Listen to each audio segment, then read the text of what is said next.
सभी को नमस्कार। मैं राहुल माहेश्वरी और आप सभी के लिए आज एक बहुत ही विशेष टॉपिक पर बात करने आया हूँ।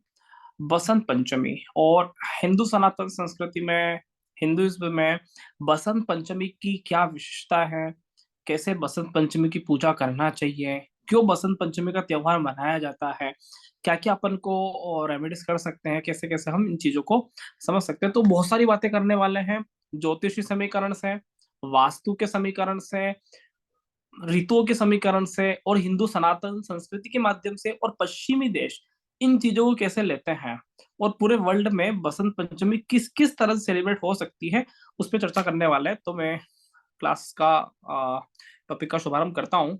ठीक है, एक स्क्रीन शेयर करता हूँ, यहाँ से हम समझने का कोशिश करेंगे।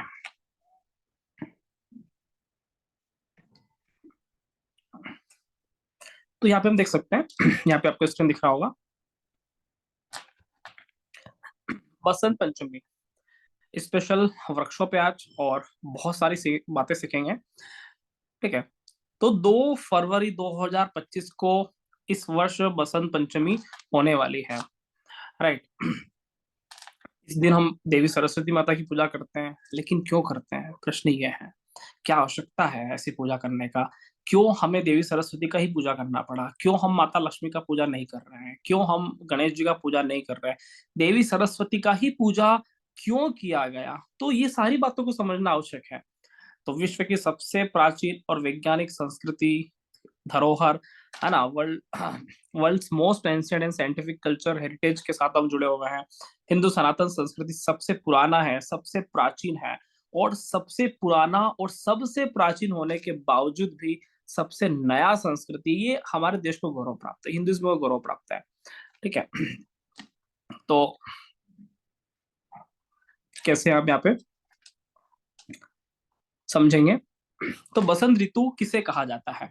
तो हिंदू धर्म के अनुसार माघ शुक्ल पंचमी, ठीक है, माघ महीना आता है, उसकी शुक्ल पक्ष की पंचमी के, है ना, दिन ये महीना चालू होता है, ये ऋतु चालू होती है, बसंत ऋतु, जो फाल्गुन और चैत्र माह तक रहता है।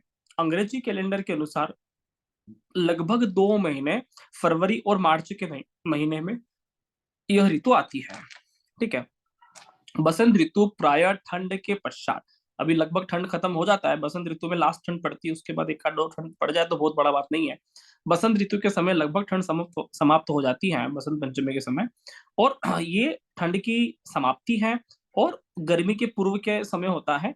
यह समय सबसे अच्छा मौसम कहलाता है। यह समय में प्रकृति एकदम नई हो जाती है, नए सूर्य का आगमन होता है, पेड़ पौधे, है ना, पत्ते झड़कर, है ना, पुराने पत्ते झड़ जाते हैं, नए खिल जाते हैं, पक्षी स्वयं संगीत करते हैं। यह महीने में प्रकृति जवान हो जाती है। अब कैसे? ठीक है,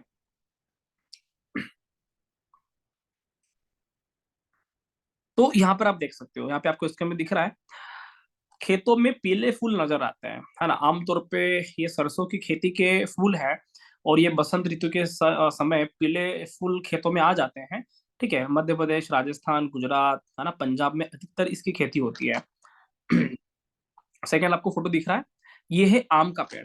आम के पेड़ पे मोड़ कब आते हैं, है ना, भारतीय संस्कृति ये बोलती है कि आम सबसे शुभ पेड़ माना जाता है। ऐसा कहा जाता है कि, है ना, बाल्य अवस्था में भगवान श्री हनुमान बचपन में ही पीले सूर्य को फल समझ के खा गए थे, वो आम का फल समझ के ही सूर्य को खा गए थे। तो हनुमान जी को आम इतने प्रिय थे कि उन लोगों को कहीं भी आम दिखता था तो वो खाने के लिए सबसे पहले तत्पर रहते थे। तो आम के मोड़ में जो मंजर होते हैं, है ना, जो मोड़ आता है, वह भी बसंत ऋतु में ही आता है। राइट।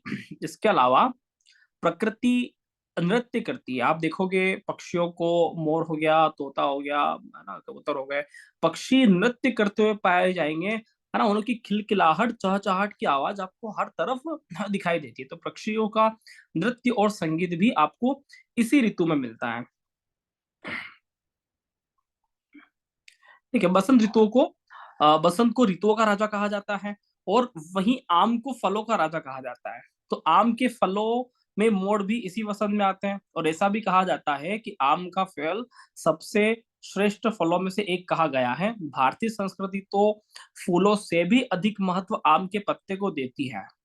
ठीक है, और यह आम का पेड़ वसंत ऋतु में ही खिल उठता है। अब कैसे मत देती है, आप कभी भी इंडियन कल्चर में देखना, अगर हम मकान का मुहूर्त कर रहे हैं या शादी कर रहे हैं या कुछ भी कर रहे हैं, है ना, नई दुल्हन का स्वागत कर रहे हैं, तो हमेशा दीपावली का त्योहार मना रहे हैं, तो हमेशा हम फूलों के बीच में आम के पत्ते का प्रयोग करते हैं, कलश के अंदर भी आम के पत्ते डालते हैं, कलश के आसपास भी आम के पत्ते लगाते हैं, घर के डेकोरेशन में भी आम के पत्ते लगाते हैं। सारा का सारा डेकोरेशन आम के पत्तों का किया जाता है। और आम के पत्ते कब आ रहे हैं? ऋतुओं के राजा बसंत और फलों के राजा आम। समझ में आ रहा है कि नहीं आ रहा है? तो आम का बहुत बड़ा महत्व है। इसी तरह से ऋतु में बसंत का बहुत बड़ा महत्व है। ठीक है। तो बसंत ऋतु में देवी सरस्वती को पूजने का विधान है। ऐसा कहते हैं कि देवी सरस्वती को पूजना चाहिए, विशेष रूप से वसंत पंचमी को पूजा करने का महत्व है। वैसे तो आप पूरे ही 2 महीने पूजा कर सकते हो देवी सरस्वती की, लेकिन बसंत पंचमी को विशेष तौर पर पूजा करना चाहिए। भारतीय संस्कृति में किसी भी पूजा के पीछे कोई न कोई, है ना, महत्व, कोई न कोई कारण अवश्य होता है। वास्तव में गहराई से अनुभव किया जाए तो जो जो यह ऋतु में होता है, वह सभी के सभी गुण धर्म देवी सरस्वती के अंदर ही होते हैं। आप अनुभव करिएगा कि बसंत ऋतु में जो भी होता है, वह सारी की सारी चीजें देवी सरस्वती के अंदर विद्यमान है। और भारतीय संस्कृति ऐसे ही नहीं कह दिया कि इस महीने सरस्वती की पूजा करना है, क्योंकि सरस्वती का डायरेक्ट कनेक्शन ऋतुओं के राजा बसंत से है। तो देवी सरस्वती को बुद्धि का, शिक्षा का, संगीत की माता कहा जाता है। हर तरह की कला सरस्वती है। अब चाहे नृत्य कला हो, बांसुरी बजाना हो, वीणा वादन करना हो, ढोलक बजाना हो, संगीतकार हो, है ना, जितनी भी तरह की कला होती है, वो समस्त कलाएं देवी सरस्वती के ही अंदर हैं। ठीक है। बिना सरस्वती के आशीर्वाद से हम किसी भी तरह की कला को नहीं प्राप्त कर सकते। तो कैसे बसंत ऋतु और देवी सरस्वती में समानता है, और क्यों भारतीय संस्कृति इतने सालों से, इतने युगों से इसी समय सरस्वती माता का पूजन करती है, तो इसके पीछे कितना बड़ा वैज्ञानिक महत्व है। तो बसंत ऋतु को थोड़ा हम अनुभव करने की कोशिश करेंगे। ठीक है। तो बसंत ऋतु में क्या होता है? बसंत ऋतु संगीत की दृष्टि से सबसे अच्छी होती है। यहाँ पर संगीत कौन गाता है? तो यहाँ पे कोयल, है ना, मोर, मिट्ठू, यह लोग प्राकृतिक रूप से संगीत करते हैं। तो संगीत की दृष्टि से बहुत बढ़िया है। ठीक है। प्रेम की दृष्टि से वसंत ऋतु मतलब फरवरी का महीना, और फरवरी का महीना प्रेम के लिए सबसे बेहतरीन महीना है। ठीक है ना। ये जो माघ महीना चल रहा है, उसका फाल्गुन महीना आएगा, भगवान कृष्ण की, है ना, रंगों का त्योहार आएगा। ये सारे बसंत ऋतु में आते हैं। और बसंत ऋतु रंगों के लिए, प्रेम की दृष्टि के लिए, कृष्ण राधा पे रंग लगाए, पहली बार रंग सरस्वती माता को लगाया जाता है। उसके बाद प्रेम की दृष्टि से त्योहार बहुत महत्वपूर्ण है। बसंत ऋतु पूरा 2 महीना बहुत महत्वपूर्ण है। ठीक है। पक्षी नाच गान करते हैं, है ना। इस ऋतु में पक्षी बहुत खिलखिलाहट, आपको बहुत सारी आवाज सुनाई देगी अगर आप गांव के माहौल में रहते हैं, प्राचीन माहौल में रहते हैं। ठीक है। तो आपको बहुत पक्षियों की चहचहाट इसी टाइम पे दिखाई देगी। अलग अलग तरह के पक्षी आपको नाचते गाते दिखाई देंगे। ठीक है। रंग लगाया जाता है इस फेस्टिवल में। इस टाइम पे हम पहली बार रंग लगाते हैं, और प्रकृति रंग लगाती है। सबसे बड़ी आश्चर्य की बात है कि आप देखोगे कि पुराने पत्ते झड़ जाते हैं, है ना, पेड़ों में नए फूल आ जाते हैं। तो प्रकृति रंग रोगन कर रही है स्वयं से, हमें करने की आवश्यकता नहीं है। नए फूल खिल रहे हैं, अपने आप रंग रोगन हो रहा है ना। पीले फूल खेतों में आ रहे हैं, लाल फूल पेड़ों पे आ रहे हैं। तो ये चीजें अपने आप बसंत ऋतु में हो रही है, इसके अलावा दूसरा ऋतु में नहीं होता है ऐसा। ठीक है। आनंद की दृष्टि से ये टाइम आनंद की दृष्टि से बहुत बढ़िया है, बहुत अच्छा लगता है। प्रकृति एकदम नई लगती है, तरोताजा लगती है, सुंदर लगती है, आकर्षित लगती है, बहुत खिलखिला लगता है ना। उमंग, एक नया उमंग आता है, कुछ काम करने का हो गया, है ना, गीत गाने का हो गया, प्रेम प्रसंग को लेकर हो गया, है ना, क्रिएटिविटी को करने को लेकर हो गया, है ना, गाने गाने को लेकर हो गया। तो एक नया ही उमंग व्यक्ति के जीवन में रहता है। ऊर्जा की दृष्टि से तो ये समय ऊर्जा की दृष्टि से बहुत बढ़िया है। ठीक है। ऐसा भी कहते हैं कि भैया सूर्य जब मकर राशि को पार करता है तो उत्तरायण हो जाता है, और मकर राशि के सूर्य को पार करने के बाद बसंत ऋतु प्रारंभ हो जाती है लगभग। ठीक है। तो नई ऊर्जा का संचार होता है उत्तरायण में, हमेशा नई ऊर्जा का संचार होता है, और सबसे पहले ऋतु का आगमन बसंत ही होता है उत्तरायण का स्वागत करने के लिए। तो ऊर्जा की दृष्टि से, नई ऊर्जा की दृष्टि से बहुत बढ़िया है। ठीक है। तो बसंत ऋतु और सरस्वती में सारी समानता है। क्या सरस्वती के अंदर भी हम ऐसी बातें तो नहीं देख रहे हैं कि सरस्वती माता के अंदर भी रस है, है ना, वीणा है, संगीत है, नई ऊर्जा है, नई क्रिएटिविटी, आज कोई नया ज्ञान मिल जाए, नई चीजें मिल जाए, नया संगीत आ जाए, कितना अच्छा लगता है। बॉलीवुड वाले नए नए संगीत डालते हैं तो नए नए सॉन्ग कितने अच्छे लगते हैं, पुराने सॉन्ग को रिमिक्स करके डालते हैं। तो सारी की सारी चीजें नई क्रिएशन, नई कला को प्रदर्शन करने की क्रिया ही देवी सरस्वती है। और प्रकृति अपने आप नया क्रिएशन करती है, ऐसा क्रिएशन आपको कहीं नहीं मिलेगा। आप अनुभव करना फरवरी और मार्च के महीने में, जो आपको सौंदर्य प्रकृति में मिलेगा, जो नयापन मिलेगा, जो खुशबू मिलेगी, आपको मजा आएगा कि बोले कितना अच्छा लग रहा है ना, ठंड के बाद एकदम गर्मी की शुरुआत। ठीक है। और बात करते हैं आगे। तो बसंत ऋतु में देवी सरस्वती के साथ साथ कामदेव और भगवान विष्णु की भी पूजा करी जाती है। शायद ये कई लोग नहीं जानते होंगे, लेकिन भारतीय दर्शन में देवी शारदा को तो पूछते ही पूछते हैं, साथ में यह महीने तुलसी विवाह का भी महत्व है। ठीक है।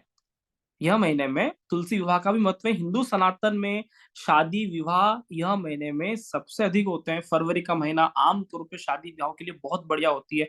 अधिकतर लोगों की शादियां फरवरी में हो जाती है। यह महीने में पश्चिमी सभ्यता वाले कामदेव का पूजन करते हैं। वैलेंटाइन डे इसी महीने में आता है। आपको लगता है कि भैया वैलेंटाइन डे पश्चिमी संस्कृति है, एक्चुअल में आपको बड़ा आश्चर्य होगा। पश्चिम के देशों ने सब कुछ भारतीय संस्कृति से लिया, बस इधर का उधर किया, थोड़ी बहुत फंक्शन अपने मिलाए, एड ऑन करके नया कर दिया। ठीक है। तो पश्चिमी सभ्यता वालों ने सारा का सारा सेलिब्रेशन किया। कई बार ऐसे प्रश्न आते, लोग कहते हैं कि सर नया साल 1 जनवरी को क्यों मनाते हैं हम तो, है ना, जब सूर्य अपना चैत्र महीने में मनाते हैं। ठीक है। अब देखो, हम नया साल कब मनाते हैं? जब सूर्य गुरु की राशि में जाता है, गुरु की मीन राशि में जाता है, तो हिंदुइज्म नया साल मनाता है। अंग्रेज लोग नया साल कब मनाते हैं, मतलब 1 जनवरी को नया साल कब होता है? जब सूर्य गुरु की ही राशि में जा रहा है, धनु राशि में जा रहा है। तो कहने का मतलब ये कि पश्चिमी संस्कृति भारतीय संस्कृति का ही हिस्सा है, भारतीय संस्कृति से ही उठाया गया है, बस स्वरूप बदला गया। भारतीय संस्कृति में बसंत ऋतु के समय 3 देवताओं की पूजा होती है। आमतौर पे हम सरस्वती माता की ही बात करते हैं, लेकिन यहाँ पे 2 देवताओं की होती है, भगवान विष्णु और कामदेव। भगवान विष्णु की पूजा हम तुलसी विवाह के साथ करते हैं। इस महीने में सबसे ज्यादा विवाह होते हैं, सरस्वती माता की पूजा करते ही करते हैं। लेकिन एक और है कामदेव, जो कि पश्चिमी सभ्यता वाले पूरी तरह से कामदेव को सेलिब्रेट करते हैं। नए कपल में, है ना, एक ऊर्जा बनता है, व्यक्ति लव लाइफ को लेकर, है ना, इस दिन प्रपोज करते हैं, 14 फरवरी के टाइम पे करते हैं। ये बसंत ऋतु का ही टाइम आता है।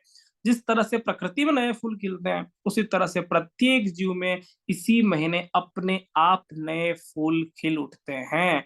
आपको बड़ा आश्चर्य होगा कि पश्चिमी सभ्यता भी भारतीय संस्कृति का ही एक हिस्सा है। राइट। तो आगे समझेंगे कि जिस तरह से व्यापारी लोग अब कौन ये त्योहार मनाए, तो किन लोगों को ये त्योहार मनाना चाहिए। बसंत पंचमी किन लोगों के लिए? परशुराम जयंती मनाते तो ब्राह्मणों के लिए, जो अस्त्र शस्त्र की पूजा करते हैं, दोनों के लिए बहुत बढ़िया होती है। अब व्यापारी लोग होते हैं, दीपावली पे अपने बही खाते वगैरह बदलते हैं, तो उनके लिए वो नया साल होता है। ठीक इसी तरह से जो व्यक्ति कला से, संगीत से जुड़ा हुआ है, उन व्यक्तियों को, है ना, जो वाग यंत्र की पूजा करते हैं, विद्या आरंभ करने वाले व्यक्तियों के लिए, ग्रंथ लिखने वालों के लिए, कविता लिखने वालों के लिए, छंद सोठे जो पढ़ते हैं, है ना, रस गान करते हैं, उन लोगों के लिए, जो भी व्यक्ति विद्या अर्जन करता है, जो भी व्यक्ति कहीं ना कहीं से कलाकार है, ढोलक बजाने का काम, वीणा बजाने का काम, बांसुरी बजाने का काम, ड्रम बजाने का काम, किसी भी तरह की, है ना, ट्यून बजाने का काम कुछ भी कर रहा होता है, वह सारे लोगों के लिए यह बसंत पंचमी सर्वश्रेष्ठ होती है। जिस तरह से प्रकृति में नया रस पैदा होता है, वैसे ही यह महीने में भी रस होता है। वाणी में रस के लिए भी सरस्वती को पूजा जाता है। किसी व्यक्ति का बोले कि भैया सर, सब काम हम बहुत बढ़िया काम करते हैं, ईमानदार है, सत्यमार्गी है, सत्यभाषी है, सब कुछ करते हैं, बस वाणी कर्कश है, वाणी बिल्कुल बेकार है, वाणी जब भी बोलते हैं आग उगलते हैं, तो ऐसे लोगों को भी बसंत पंचमी का पूजा करना चाहिए। जिनका अपने वाणी पे कोई कमांड नहीं है, तो वो देवी सरस्वती को ध्यान में रखते हुए पूजा करें। जैसा हम देखते हैं, वैसा ही हमें अंदर से वो चीजें प्रकट हो जाती है। तो सरस्वती का फोटो लगा के रखें। तो आप ध्यान से देखोगे तो सरस्वती में भी स प्लस र प्लस वती, यहाँ पे मैंने लिख भी रखा है, थोड़ा सा आप ध्यान से देखें इनको। ठीक है। तो ये देखिए, स प्लस र प्लस वती। तो यहाँ पे एक चीज आता है रस। सरस्वती में क्या है? सरस्वती में रस है। ठीक है। कौन सा रस है? बहुत सुंदर रस है। स आया ना, स मतलब सुंदर। ठीक है, तो सरस्वती मतलब बहुत सुंदर रस है। और जिसके पास सुंदर रस हो, जो बहुत मीठी वाणी में बात कर सकता है, मधुरता से बात कर सकता है, सरलता से बात कर सकता है, सुंदरता से बात कर सकता है, किसी भी बात को सरल तरह से, सहज तरह से, सुंदर तरीके से बात करने की कला ही सरस्वती है।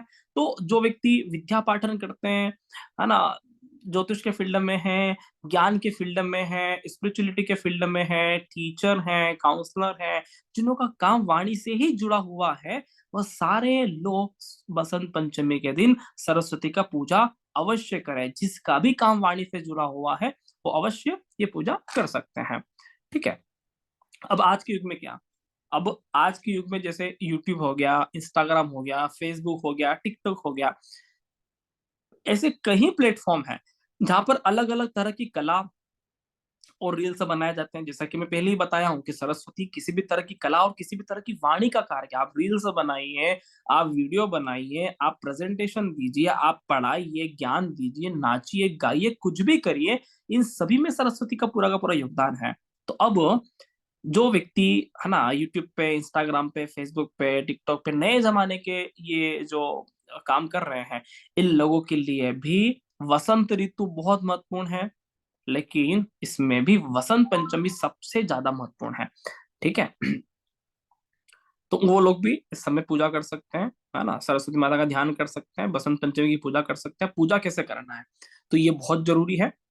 तो सरस्वती माता को सफेद रंग सबसे अधिक प्रिय है। आपसे कोई पूछे कि देवी सरस्वती का सबसे फेवरेट कलर कौन सा, तो भैया सफेद। भगवान विष्णु का फेवरेट कलर कौन सा, तो भैया पीला। माता लक्ष्मी का फेवरेट कलर कौन सा, तो लाल। राइट। सरस्वती माता का फेवरेट कलर है सफेद। माता के वस्त्र भी सफेद कलर के, श्वेत रंग के ही होते हैं। सफेद रंग एकमात्र ऐसा रंग है जिसमें कोई भी रंग भरने पर वह खिल उठता है। आप व्हाइट कलर पे आप कुछ भी डालिए, लाल, पीला, सफेद, काला, कुछ भी डालिए यार, वह अपना एक रूप ले लेता है। यह ऋतु रंग भरने का है। हमारी संस्कृति में केसरिया रंग, पीला रंग, लाल रंग, जो कि सूर्य के रंग होते हैं, जो सबसे ऊर्जावान माने जाते हैं, माता सरस्वती को भी, है ना, सफेद फूल के साथ कुमकुम या गुलाल या हल्दी लगाया जाता है। कुमकुम सर्वश्रेष्ठ होता है। कुमकुम लगाकर देवी माँ के चरणों में, है ना, अवश्य लगाना चाहिए। ठीक है। और केसरिया रंग, पीला रंग, लाल रंग इसलिए उस दिन पहनना चाहिए क्योंकि ये एनर्जेटिक होता है ना, ऊर्जा का संचार करता है। अगर कोई व्यक्ति फॉर एग्जाम्पल कि बहुत नीरस है ना, कोई आते हैं वो बार कंसल्टेंसी में कि सर बिल्कुल सुस्त बच्चा है, लड़का काम ही नहीं करता है, बहुत उदास रहता है। उदास है तो क्या करना पड़ेगा, उदास है तो उस व्यक्ति को करना पड़ेगा कि किसी भी तरह से वो अपने केसरिया रंग, पीले रंग, लाल रंग के कपड़े पहनना चालू करे। एनर्जी देता है। और कौन सी एनर्जी देता है, शुद्ध एनर्जी। ये पीले रंग, लाल रंग, नारंगी रंग सारे सूर्य के ही रंग हैं, है ना। तो जब सूर्य सविता उदय होता है, सूर्य उदय होता है, तब भी एकदम लाल रंग का। अस्त होता है तब भी लाल रंग का। और जब अपने शिखर पे होता है तब एकदम पीले रंग का। तो ये सारे रंग सूर्य के ही रंग है, और सूर्य शुद्ध, सात्विक, शुद्ध ऊर्जा का कारक है। ठीक है। तो आप लाल रंग का माता के चरणों में चढ़ा सकते हैं। पहली बार रंग सरस्वती माता के साथ ही खेलना चाहिए, ताकि आपके अंदर बुद्धि, आपके अंदर विद्या और आपके अंदर ज्ञान, आपके अंदर, है ना, अलग अलग तरह के रंग माता सरस्वती भर दें। ठीक है। हल्दी का भी उपयोग कर सकते हैं, गुलाल का भी प्रयोग किया जा सकता है। ठीक है। तो ये काम करना है। इसके अलावा आपको करना है कि पूजा के समय घी का दीपक जलाकर रख सकते हैं। वैसे तो पूर्व दिशा बहुत बढ़िया दिशा बोलते हैं, उत्तर दिशा की तरफ जलाया जा सकता है सरस्वती माता के लिए विशेष तौर पे, है ना। आप सरस्वती मंत्र का पाठ कर सकते हो, सरस्वती स्तोत्रम का पाठ कर सकते हो, श्लोक का पाठ कर सकते हो, है ना। और ऐसा संकल्प, ऐसा मन में एक प्रार्थना लेके बात कर सकते हो कि हे भगवान, जैसे आपके अंदर सरस है ना, मिठास हृदय में भर जाए, वाणी संगीत में हो जाए, ऐसी मनोकामना करते हुए माँ का पाठ करें। भगवान श्री कृष्ण की बांसुरी में भी माता ने रस भर दिया था, और उसके बाद भगवान श्री कृष्ण की बांसुरी इतनी बढ़िया बजी कि भैया हर गोपियां दीवानी हो गई। गोपियां छोड़े, वहां के लोग दीवाने हो गए, गायें दीवानी हो गई, पशु पक्षी सब दीवाने हो गई, भैया क्या बजा रहे हो। तो ऐसा भगवान कृष्ण के साथ माता सरस्वती ने वरदान दे दिया था और रस भर दिया था। ठीक है। इसी तरह से हमारे जीवन में भी रस भर दें, हमारी भी आवाज अच्छी हो जाए, और भगवान कृष्ण की तरह भी हमारे अंदर कुछ कुछ कलाएं आ जाए। ठीक है। ऐसी माँ के सामने प्रार्थना कर सकते हैं। अच्छा, सरस्वती स्तोत्रम का पाठ पाठ कर सकते हो। वैसे हम स्कूल में पढ़ते थे तो हमको याकुन देंतु वाला पाठ पढ़ाया जाता था, है ना। आप वो वाला भी कर सकते हो, याकुन देंतु हार हार धवला। इसके अलावा आप ये वाला भी कर सकते हो, है ना। सरस्वती स्तोत्रम आपके सामने लिखा हुआ है, आप इसको चाहे तो स्क्रीनशॉट ले लीजिएगा जब आप पाठ करें, ठीक है। तो ये वाला पाठ आप अवश्य करिएगा, इससे, है ना, घी का दीपक लगाकर और हल्दी कुमकुम लगाकर, राइट। अब क्या करना है, इसके बाद अब एक सबसे महत्वपूर्ण चीज कि इसका एस्ट्रोलॉजिकल पॉइंट ऑफ व्यू क्या है। तो देवी सरस्वती के जन्मदिन के रूप में वसंत पंचमी का त्योहार मनाया जाता है। हम अपना हैप्पी बर्थडे मनाते हैं ना, वैसे देवी सरस्वती का भी हैप्पी बर्थडे मनता है, ठीक है। अब हमारा हैप्पी बर्थडे कब आता है, जब हम पैदा होते हैं। अब देवी सरस्वती का हैप्पी बर्थडे कब आएगा, जब प्रकृति में नयापन पैदा होगा। जिस भी दिन प्रकृति में नयापन पैदा हो जाए उस दिन देवी सरस्वती का हैप्पी बर्थडे। और जिस दिन बाजार में नयापन पैदा हो जाए उस दिन देवी लक्ष्मी का हैप्पी बर्थडे, ठीक है। देवी लक्ष्मी का हैप्पी बर्थडे कब आता है, दीपावली पे, ठीक है। बोले हैप्पी बर्थडे लक्ष्मी माता, ठीक है। देवी सरस्वती का बर्थडे कब आता है, जब प्रकृति भी नया रूप ले रही है। दीपावली पे बाजार नया रूप लेते हैं, है ना। साड़ियों की दुकान, पहनने की दुकान, कपड़े की दुकान, रंगों की दुकान, सब बाजार सज गया, मतलब लक्ष्मी माता का बर्थडे मनाया जा रहा है। जहां पर पूरी प्रकृति प्राकृतिक रूप से सज्जा है। सरस्वती बिल्कुल नेचुरल है, बिल्कुल प्राकृतिक है, इसको बनाया नहीं जा सकता। आप, कोई व्यक्ति धन कमा सकता है, पैसा कमा सकता है, लक्ष्मी को बना सकता है, लेकिन सरस्वती को बनाया नहीं जा सकता। किसके अंदर कितना ज्ञान है, कौन सा व्यक्ति किस तरह से सोचता है, भैया ये तो प्रकट होगा। जैसे हम हमेशा बात करते हैं कि ज्योतिष जीवन जीने की कला है, ज्योतिष प्राकट्य होता है, तो ज्योतिष तो प्रकट ही होता है। इसी तरह से विद्या प्रकटी होती है, बुद्धि प्रकटी होती है। और भगवान सरस्वती से हम प्रार्थना कर सकते हैं कि हमारे जीवन में भी ज्ञान प्रकट हो जाए। जिस तरह से प्रकृति में नए फूल प्रकट हो जाते हैं पुराने को हटा के, तो प्रकट हो सकता है। तो देवी सरस्वती के जन्मदिन में वसंत पंचमी का त्योहार मनाया जाता है ना। वसंत ऋतु जब सूर्य गोचर में मकर कुंभ मीन में होता है आमतौर पे, है ना। मकर कुंभ मीन राशि में जब सूर्य चल रहा होता है वह ऋतु बसंत का होता है। बसंत ऋतु लगभग 2 महीने मनाते हैं, है ना। भारत के अंदर 6 ऋतुओं का महत्व है, 6 ऋतुएं चलती है। तो यह समय बसंत के नाम नाम से जाना जाता है। अब बहुत मजेदार बात समझे, कुंभ राशि में भी बसंत ऋतु होता है, मीन राशि में भी बसंत ऋतु होता है। तो कुंभ मतलब धन से भरा घड़ा। मकर राशि बसंत ऋतु का, देवी सरस्वती का प्राकट्य दिवस है ना। मकर राशि में जब सूर्य होता है ना, तो देवी सरस्वती का प्राकट्य दिवस होता है। कुंभ मतलब धन से भरा घड़ा, अर्थात जिनके पास अनंत ज्ञान और कला हो तो धन ही धन होता है, ठीक है। जिसके पास बहुत नॉलेज है, बहुत ज्ञान है, तो बहुत धन हो जाएगा उसके पास।